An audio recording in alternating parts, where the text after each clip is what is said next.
สังฆาเจ้าทั้งหลายชั่วตนชั่วองค์เจริญสุขเจริญธรรมสาธุชนพุทธบริษัททั้งหลายที่ได้สดับรับฟังธรรมะตัง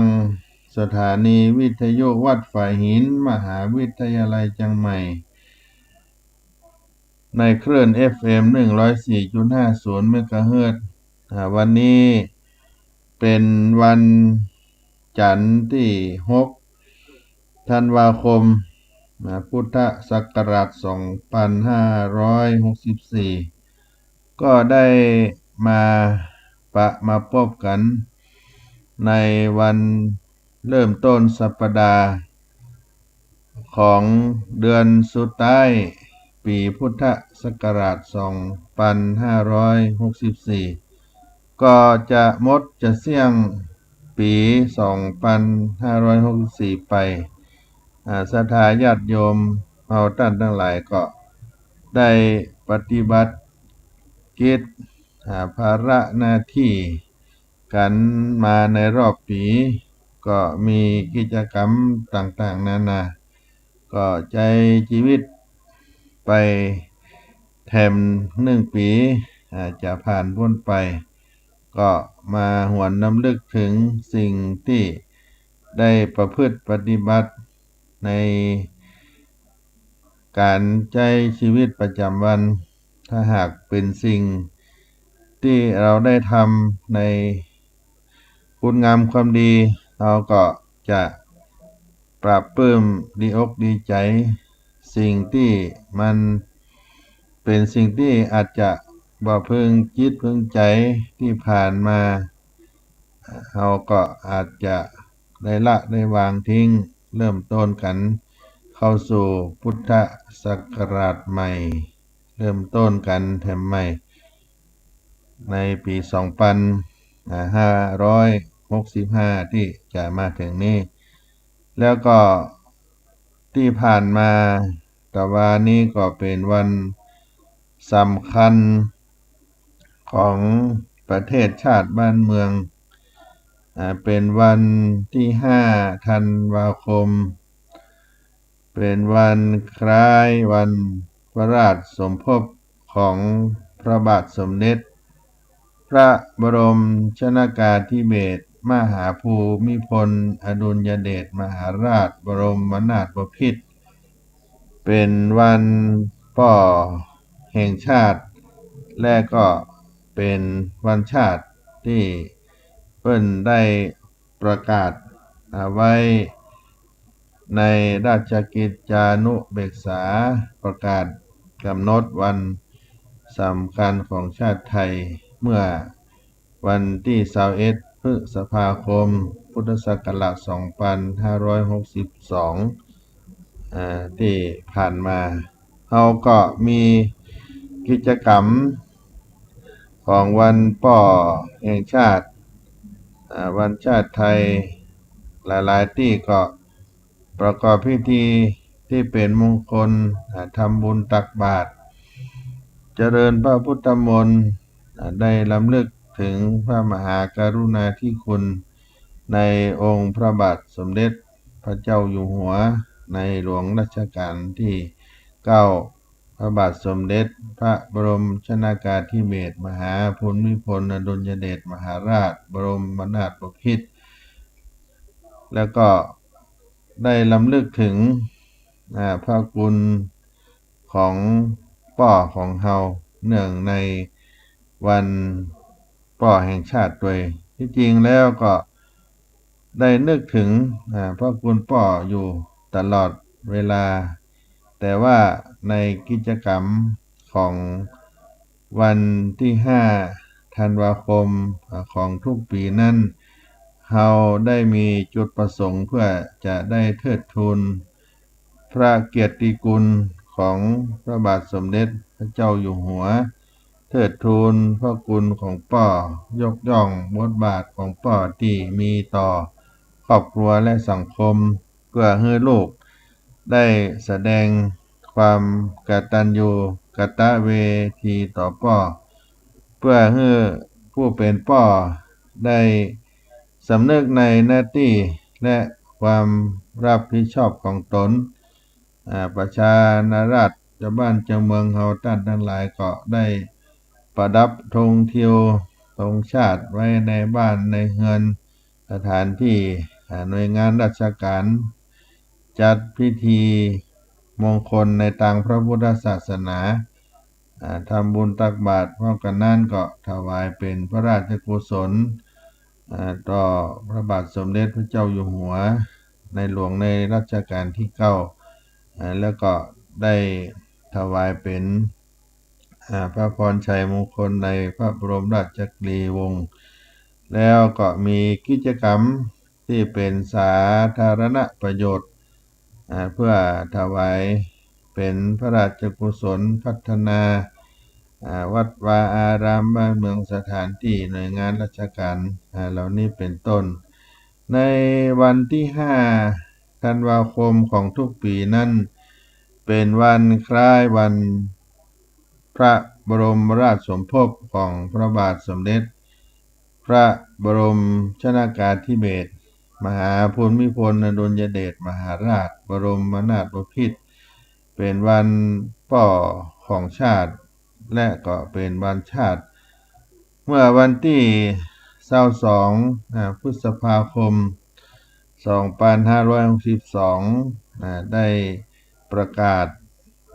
วันสำคัญของชาติไทยในความสำคัญของวันชาติไทยมีพระบรมราชโองการโปรดเกล้าโปรดกระหม่อมให้กำหนดวันที่5ธันวาคมของทุกปีเป็นวันคล้ายพระบรมราชสมภพของพระบาทสมเด็จในหลวงพระมหากษัตริย์ในรัชกาลที่9เป็นวันป่อของชาติเป็นวันชาติวันป่อแห่งชาตินั้นก็ได้จัดขึ้นครั้งแรกในวันที่5ธันวาคม2523โดยคุณหญิงเนื้อทิพย์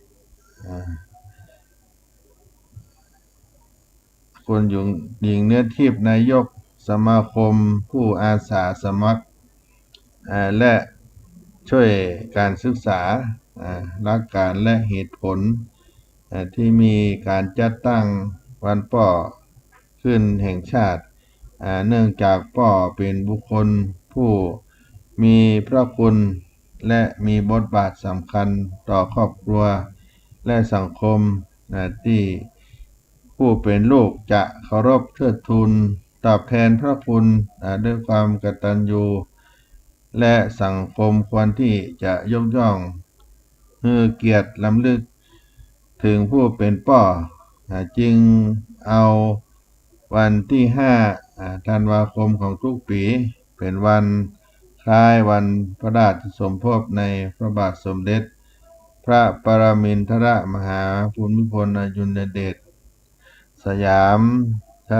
มินทราธิราชบรมนาถบพิตรเป็นวันป่อแห่งชาติพระบาทสมเด็จพระปรมินทรมหาภูมิพลอดุลยเดชมหาราช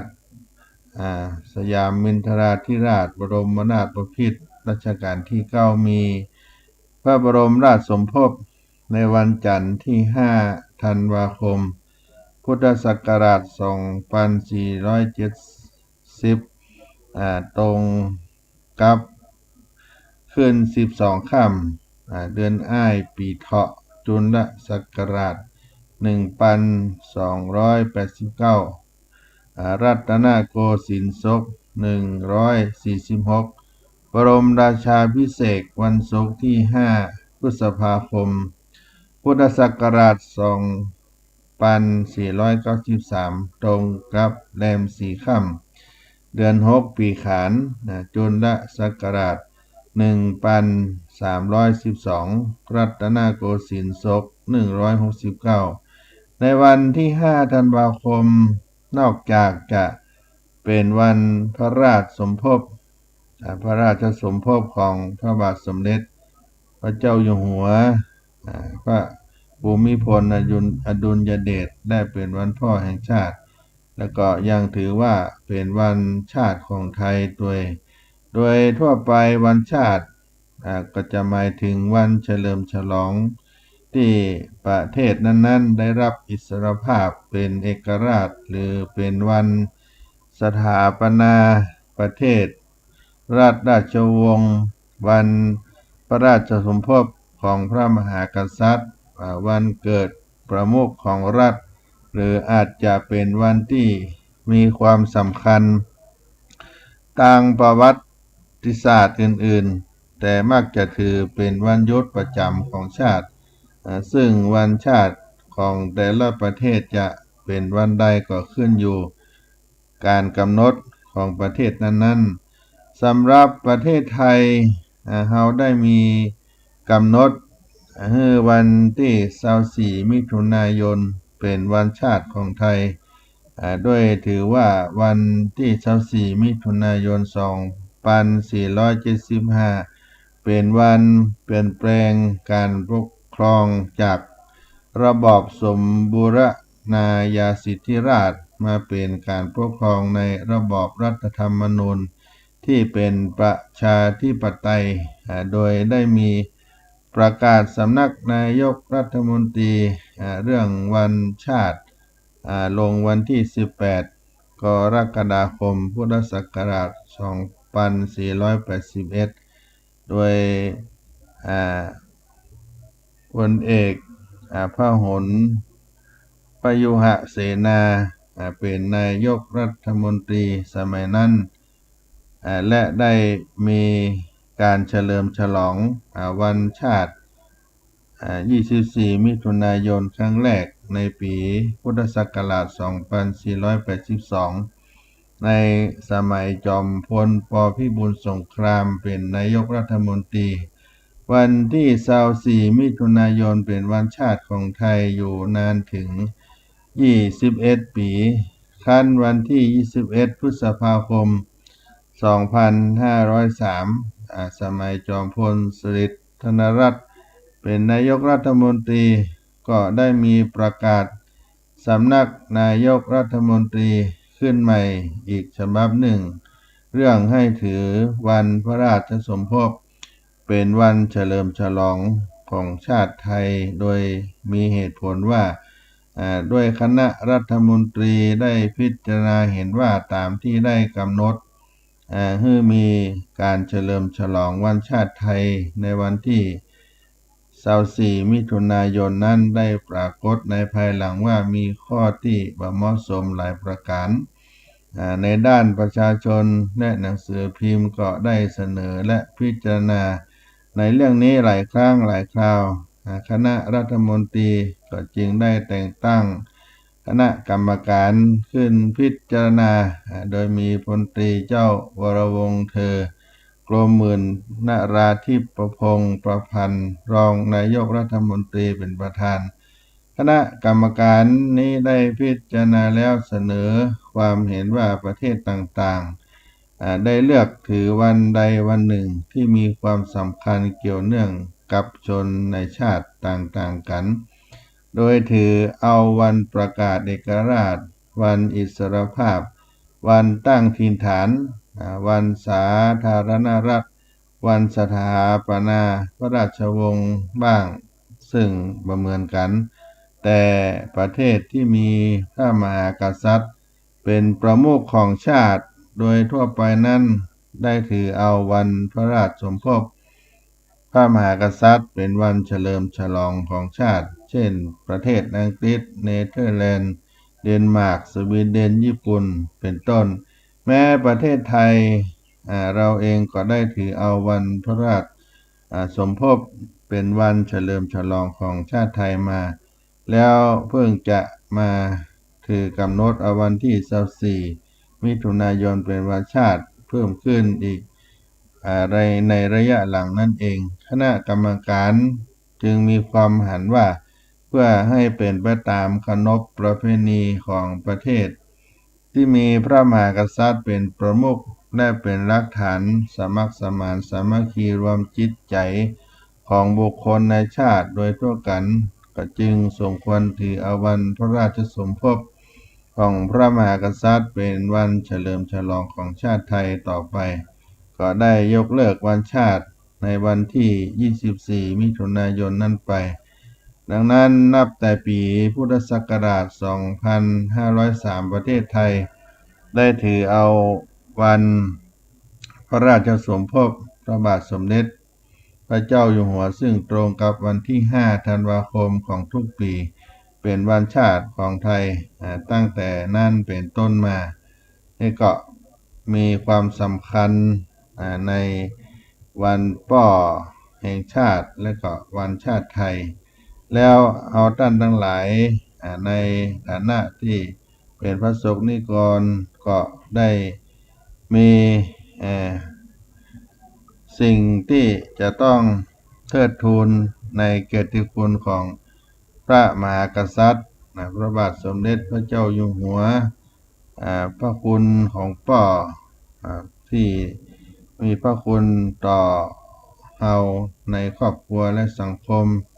และเป็นการแสดงความกตัญญูกตเวทีต่อพ่อและผู้เป็นพ่อนั่นก็ได้สำนึกในหน้าที่ในความรับผิดชอบของตนที่ในฐานะเป็นพ่อก็เป็นเรื่องราวของ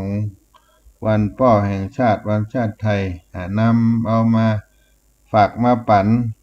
ได้เล่าอู้สู่กันฟังเพื่อย้ำบ่ให้ได้ลืมได้ละกันไปแล้วก็ความสำคัญของความเป็นพ่อ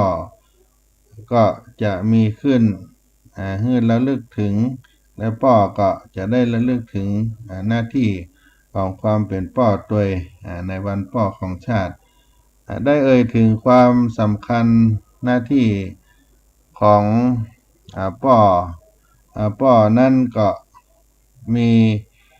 หน้าที่เป็นผู้ที่ทำหน้าที่เป็นพ่อมีความสำคัญต่อการพัฒนาด้านอารมณ์จิตใจของลูกของเด็กเป็นอย่างมากสำหรับลูกพ่อใจพ่อก็คือแบบฉบับของการเป็นผู้ชายเป็นพ่อเป็นสามี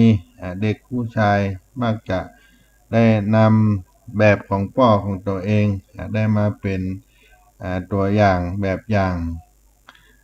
และหลายคนก็มองข้ามความสำคัญของพ่อไปแต่ที่จริงแล้วพ่อให้ความรู้สึกที่สมหวังและพึงใจได้มากมายพ่อนั่นมีอิทธิพลต่อการพัฒนาของเด็กแรกเกิดอย่างที่เรานึกมาถึงพ่อควรจะมีบทบาทในการเลี้ยงดูลูกโดยตรงมากขึ้นโดยไม่ใช่หน้าที่เพียงหาเงินหาซื้อนมให้ลูกกินเพียงอย่างเดียวปล่อยภาระการเลี้ยงลูกให้กับแม่อย่างเดียวการที่พ่อสัมพัสถูกเนื้อต้องตัวลูกอย่างรักใคร่ทนุถนอมมักจะช่วยให้ลูกมีความรู้สึกผูกพันกับพ่ออย่างลึกซึ้งเมื่อโตขึ้นและใหญ่ขึ้นมาก็จะได้มีความผูกพันกันและก็บอกควรมีเหตุผลหรือข้ออ้างใดๆที่พ่อจะเอาใจใส่และเลี้ยงลูกอย่างที่แม่ทำมาได้เพราะทุกวันนี้พ่อและแม่ต่างก็ได้หาเลี้ยงลูกด้วยกันทั้งสองคนจะช่วยการเลี้ยงลูกอบรมสั่งสอนดูแลทุกสุขให้กับลูกเต้ากันหน้าที่ของพ่อที่ควรปฏิบัติที่เปิ้นได้กล่าวไว้ก็มีช่วยภรรยาเลี้ยงลูกในอดีตภาระหน้าที่การเลี้ยงดูลูกก็เป็นความรับผิดชอบของแม่แต่เพียงผู้เดียวแต่ปัจจุบันสังคมก็เปลี่ยนแปลงไปแม่บ่ได้ทำหน้าที่เป็นแม่บ้านตอนนั้นแต่ยังเป็นผู้หญิงที่ทำงานอีกด้วยพ่อจึงแสดงบทบาทของความเป็นพ่อในการดูแลการพัฒนาลูกไปพร้อมๆกับแม่คุณพ่อยุคใหม่ก็จึงต้องเลี้ยงลูก ชงนมป้อนข้าวป้อนน้ำอาบน้ำเปลี่ยนผ้าอ้อมกล่อมลูกนอนเล่นกับลูกได้ข้อที่สองอบรมสั่งสอนลูกโดยความเป็นเพศชายพ่อทั่วไปคือตัวแทนของอำนาจในบ้านมีลักษณะเด็ดขาดจึงเป็นบุคคลที่จะสร้างวินัยแก่ลูกได้ดีที่สุดและคอยดูแลให้ลูกปฏิบัติตามกฎอย่างสม่ำเสมอเมื่อลูกเติบโตขึ้นเขาจะเป็นคนที่มีวินัยสามารถอยู่ร่วมกับคนอื่นได้ดีการอบรมสั่งสอนของพ่อที่ดีพ่อที่ดีที่สุดก็คือพ่อต้องทำเป็นตัวอย่างที่ดีให้ลูกหันเพราะเด็กๆลูกๆนั้นจะมาทำตามที่ผู้ใหญ่พูดแต่จะทำตามตัวอย่างที่หันนั่นเองอันที่สามเป็นหลักประกันความมั่นคงปลอดภัยด้วยสรีระของพ่อที่แข็งแรงลูกๆจะรู้สึกว่ามีผู้ที่มีความสามารถเก่งกล้าอยู่ในบ้านทำหน้าที่ทำหน้าที่ให้ความคุ้มครองป้องกันภัยอันตรายทำให้โลกมีความอบอุ่นมั่นคงข้อที่สี่เป็นหัวหน้าครอบครัวพ่อมีหน้าที่หลักในการรับผิดชอบเลี้ยงดูภรรยาและลูกให้มีความสุขตามอัตภาพพ่อจึงต้องขวนขวายทำงานหารายได้ไว้จับจ่ายใช้สอยในครอบครัวและยามฉุกเฉินข้อที่ห้าเป็นพ่อเป็นผู้สร้างความเข้มแข็งในจิตใจของลูกหากลูกได้มีเวลาได้อยู่ใกล้ชิดกับพ่อได้รับความสัมพันธ์จากพ่อตั้งแต่เล็กแต่น้อยแต่เยาว์วัยลูกจะมีความรู้สึกประทับใจในตัวพ่อและยึดพ่อไว้เป็นแกนแต่ถ้าชีวิตของพ่อขาดแก่นสารขาดความเป็นผู้นำแบบมั่นคงครอบครัวก็ระสำระสายรวนเรจิตใจของลูกก็ขาดที่ยึดเหนี่ยวจึงอ่อนแอเปราะบางได้ง่ายข้อที่หกพ่อเป็นแบบอย่างของความเป็นชายให้ลูกได้ลอกเลียนแบบในช่วงอายุ 3-6 ปีในการเลียนแบบความเป็นชายพัฒนามาจากการที่เด็กชายได้สัมผัสใกล้ชิดกับพ่อหันบทบาทความเป็นชายของพ่อที่ถูกต้องเด็กชายจะเกิดการอยากเอาอย่างพ่อมีความประพฤติทางเพศที่เหมาะสมดังนั้นพ่อจึงต้องให้ความเป็นเพื่อนเป็นที่พึ่งพาของลูกชายถ้าพ่อกับลูกชายห่างเหินกันขาดความสัมพันธ์ที่ดีต่อกันขาดความสัมพันธ์ที่ดีต่อกันชอบดูด่าเคี่ยนตีอีกทั้งบ่เอาใจใส่รับผิดชอบครอบครัวก็จะทำให้ลูกชายบ่ศรัทธาในตัวพ่อบ่อยากเอาอย่างพ่อเติบโตขึ้นมาด้วยความรู้สึกเกลียดพ่อรักแม่เรียนแบบแม่จึงมีความประพฤติทางเพศที่ไปในทางแม่บ่เหมาะสมของความเป็นชายมีพฤติกรรมบางอย่างที่คล้ายเป็นผู้หญิงนั่นก็เป็นความผูกพันกันในแต่ต้นในคณะเดียวกันพ่อก็เป็นผู้สร้างทัศนคติที่ดีต่อผู้ชายให้ลูกสาวโดยการพัฒนาจากความสัมพันธ์ที่ดีความอบอุ่นที่ได้รับจากพ่อเมื่อเติบโตขึ้นลูกสาวจะบ่นึกรังเกียจเพศตรงข้ามที่จะมาแต่งงานด้วยแต่ถ้าพ่อห่างเหินลูกสาวและมีลักษณะก้าวร้าวทารุณต่อแม่และลูกสาวเติบโตขึ้นลูกสาวก็จะเกลียดผู้ชายและก็กลัวการที่จะได้แต่งงานกับผู้ชายนี่ก็เป็นบทหน้าที่บทบาทของความเป็นพ่อที่กระทรวงการพัฒนาสังคมและความมั่นคงของมนุษย์ที่เพิ่นได้กล่าวไว้เป็นบทบาทอันสำคัญของความเป็นพ่อที่ดีเอามาฝากมาปันศรัทธาญาติโยมในวันพ่อแห่งชาติที่ผ่านมา ในรายการเสียงธรรมพระธรรมจาริกโดยอาตมาภาพท่านพระครูปัญญาสังฆการผู้ช่วยเจ้าวาดวัดสลีโสดาพระอารามหลวงในต้นรายการนี้พักสักกรรมให้ศรัทธาญาติโยมได้รับธรรมคีตะในรายการเสียงธรรมวัดสลีโสดาพระอารามหลวงสักคู่กันเนาะ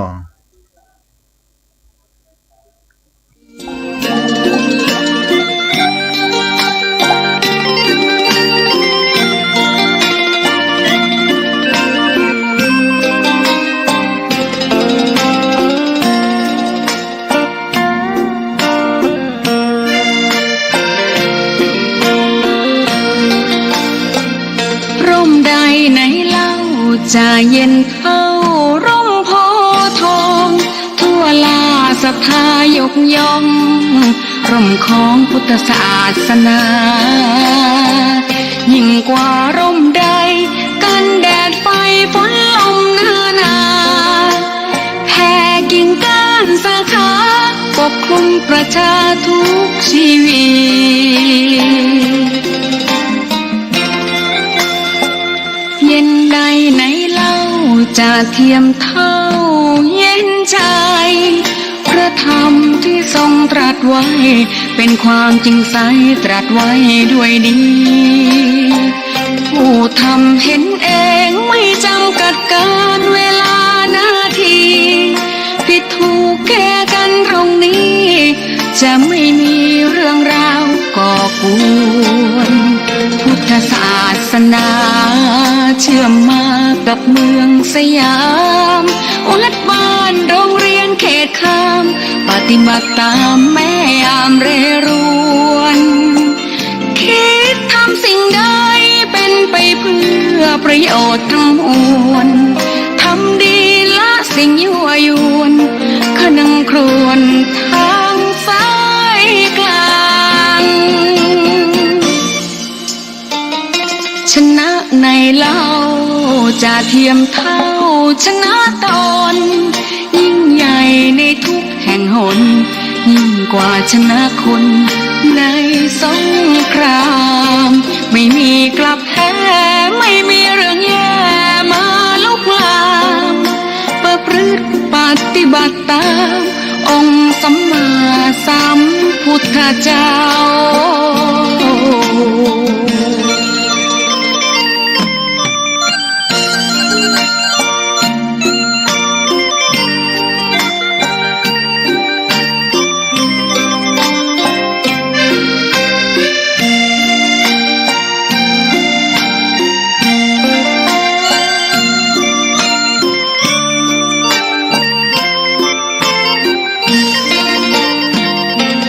ศาสนาเชื่อมมากับเมืองสยามวัดบ้านโรงเรียนเขตข้ามปฏิบัติตามแม่ยามเรรวนคิดทำสิ่งใดเป็นไปเพื่อประโยชน์ทั้งมวลทำดีละสิ่งยั่วยวนขนึงครวญทางสายกลางชนะในเล่าจะเทียมเท่าชนะตนยิ่งใหญ่ในทุกแห่งหนยิ่งกว่าชนะคนในสงครามไม่มีกลับแพ้ไม่มีเรื่องแย่มาลุกลามประพฤติปฏิบัติตามองค์สัมมาสัมพุทธเจ้า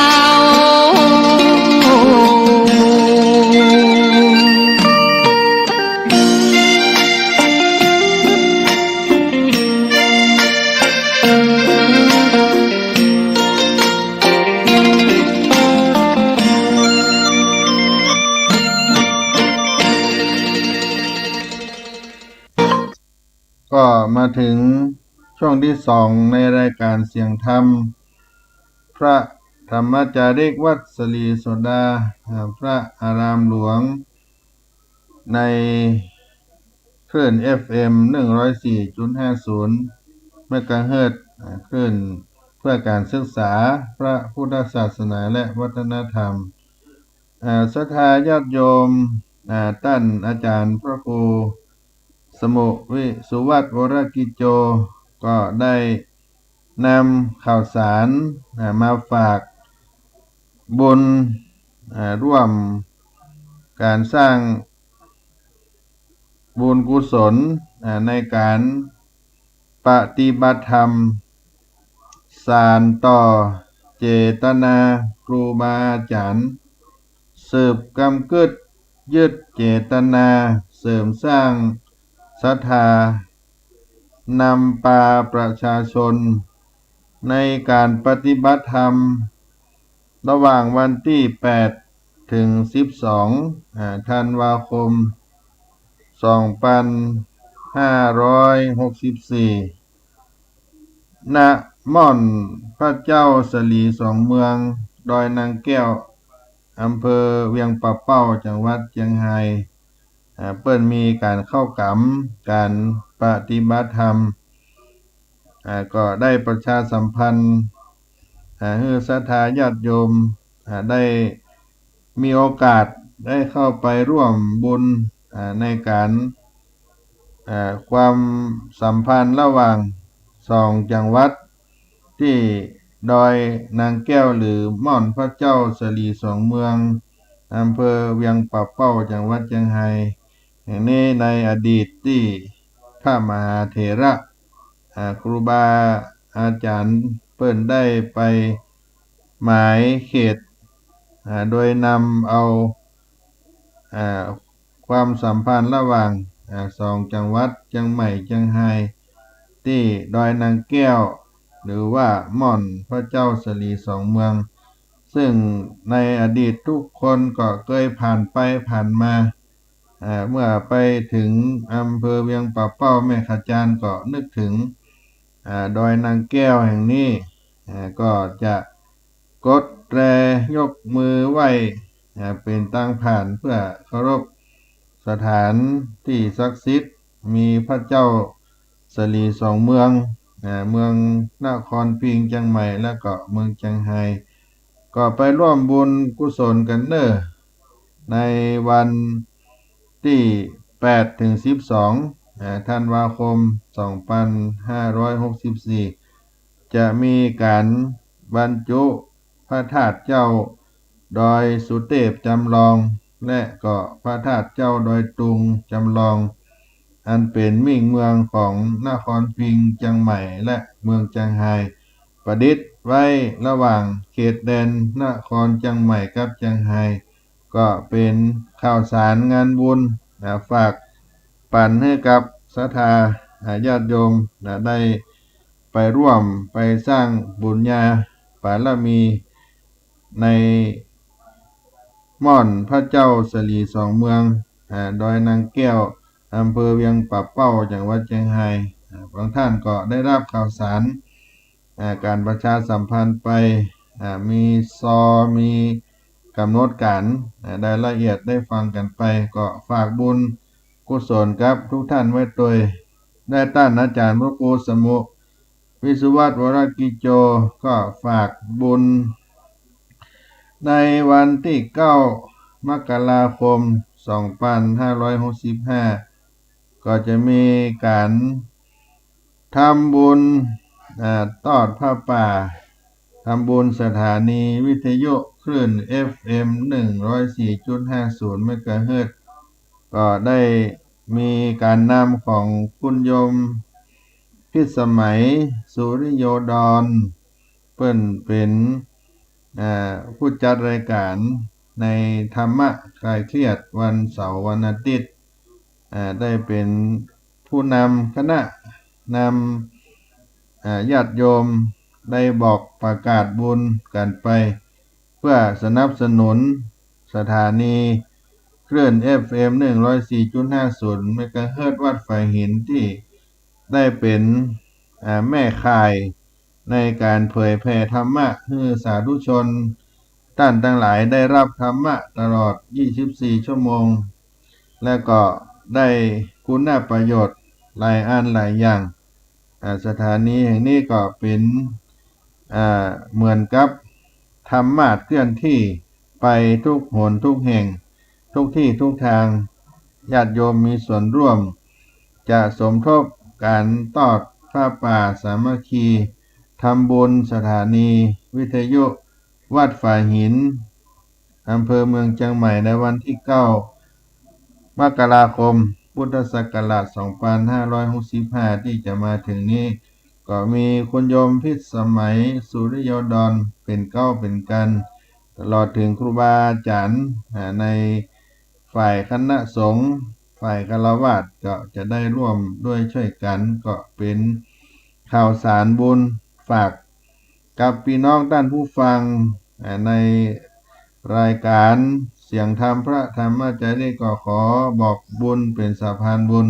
ให้กับทุกท่านได้รับฟังตัวเนอร์ในงานบุญข่าวสารก็มีอยู่2เรื่องในวันนี้ที่ท่านอาจารย์พระครูสมุวิสุวัตวรากิโจได้เอามาฝากมาปันให้กับพี่น้องศรัทธาท่านทั้งหลายพี่น้องศรัทธาญาติโยมอาตมาภาพได้น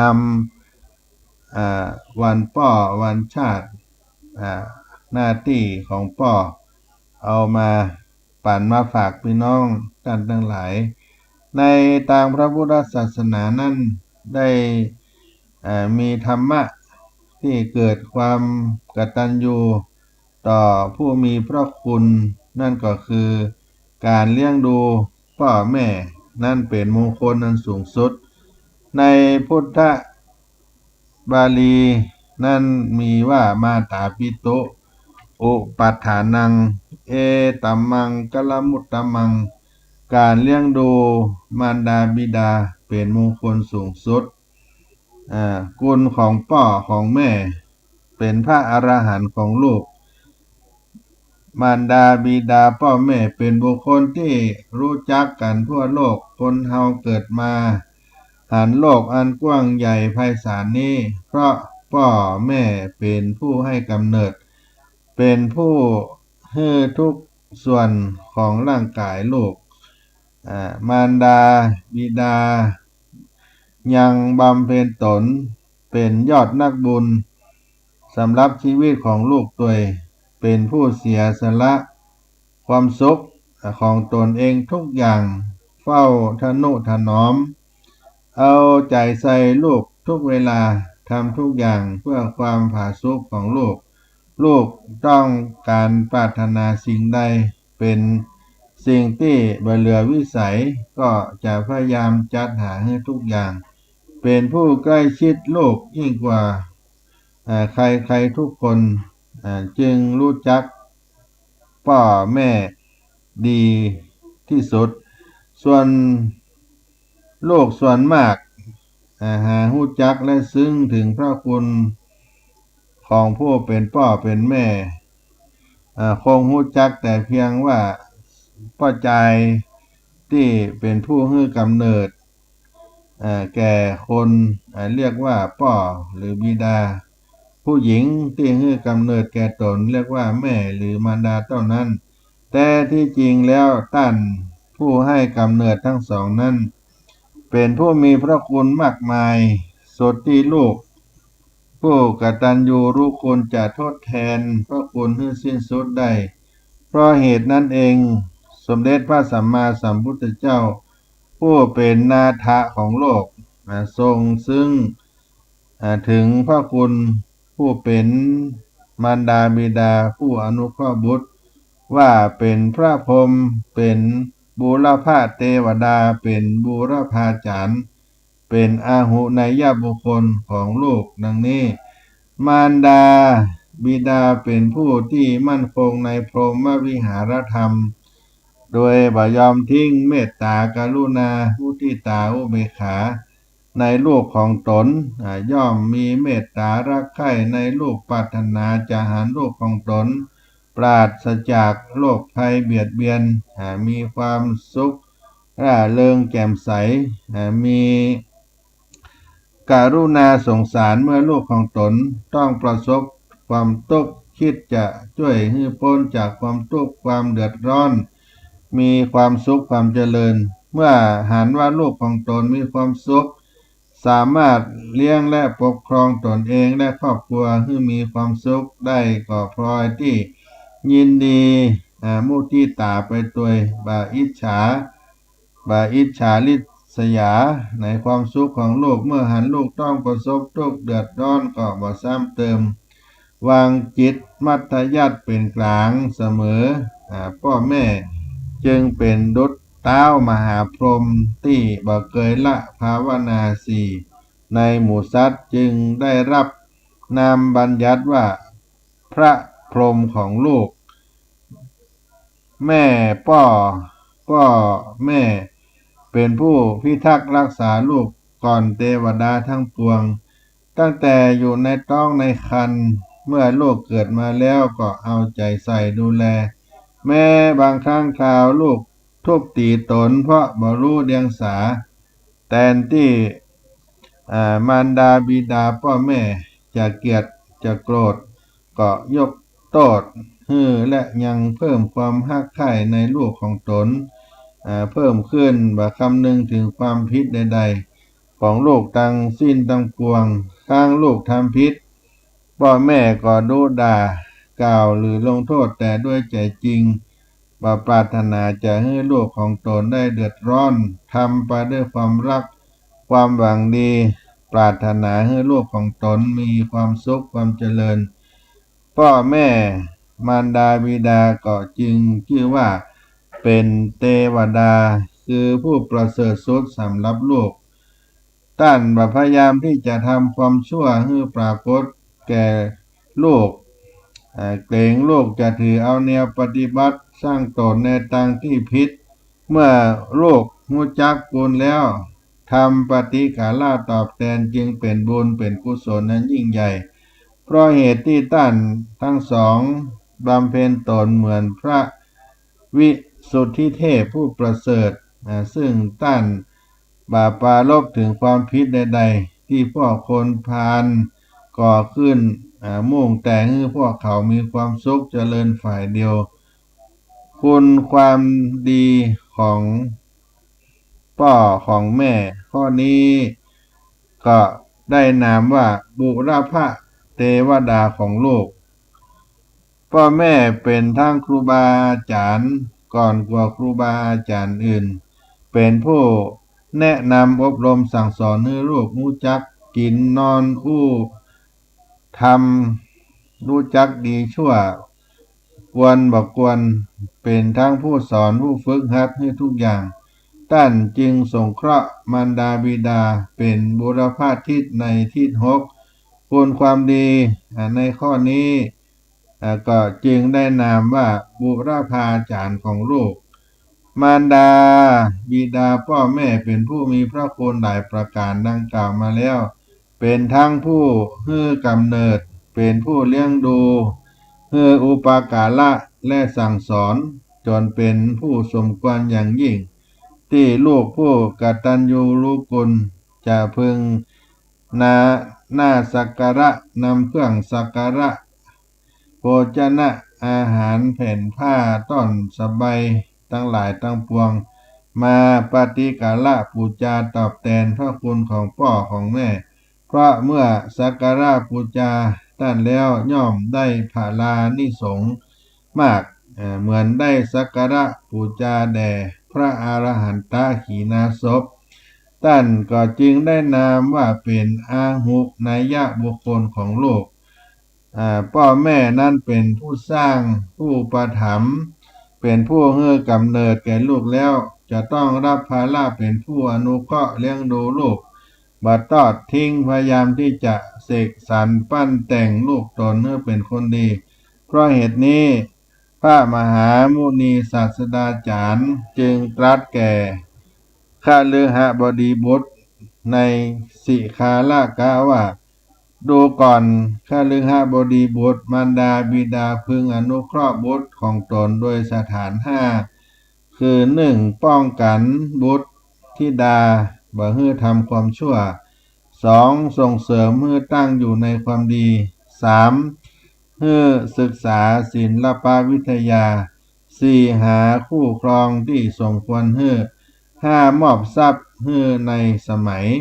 เพราะพ่อแม่มีพระคุณอันใหญ่หลวงดังกล่าวมานี้ผู้เป็นลูกก็จึงต้องคำนึงและเลือกถึงเสมอและหาทางตอบแทนพระคุณแม้องค์สมเด็จพระสัมมาสัมพุทธเจ้าก็ทรงสนองพระคุณของพระชนนีเพื่อชดใช้ข้าวป้อนน้ำนมกล้าข้าวป้อนกล้าน้ำนมโดยพระองค์เสด็จไปจำพรรษาณตาวาติงสาเทวโลกจันดาวดึงส์พิภพพระองค์ก็ได้ทรงแสดงพระพิธรรมโปรดจึงเป็นเนติแบบอย่างอันดีสำหรับพุทธบริษัทผู้เคารพนับถือในพระองค์ก็พึงปฏิบัติตามถ้าหวังบำเพ็ญตนเป็นลูกที่ดีก็จึงเป็นการสมควรแล้วที่จะหาทางสนองพระคุณท่านตามฐานะและโอกาสโดยการเลี้ยงดูท่านให้ได้รับความสุขเป็นการแสดงกตัญญูกตเวทิตาธรรมต่อท่านผู้ดำรงในฐานะบุพการีผู้มีอุปการะแก่ตนก่อนข้อนี้พระสัมมาสัมพุทธเจ้าพระองค์ได้ตรัสแก่คฤหบดีบุตรชื่อสิคาลกะว่าดูก่อนคฤหบดีบุตรเมื่อมารดาบิดาได้อนุเคราะห์บุตรธิดาโดยสถานห้าแล้วบุตรธิดาลูกเต้าพึงปาฏิกาลาตอบแทนโดยห้าสถานเช่นเดียวกันหนึ่งต้านเลี้ยงมาแล้วเลี้ยงต้านตอบสองต้านทำกิจของต้านมาดูได้ช่วยทำกิจของต้านมาดูได้